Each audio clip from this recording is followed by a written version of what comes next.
karena panitia hanya diberi pandu hidayat adalah peserta.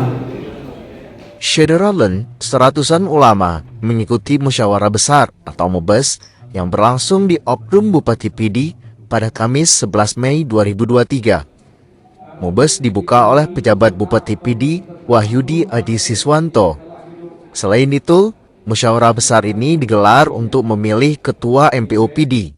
Seiring berakhirnya tugas Ketua MPO Pidi, Tengku Haji Muhammad Ismi Ajalil atau kerap disapa dengan Abu Ilot.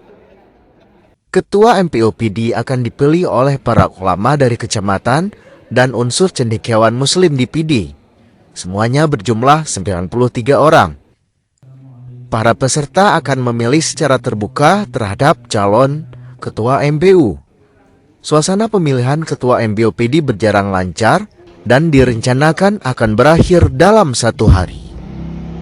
Dari Pidi, Muhammad Nazar, serambinews.com.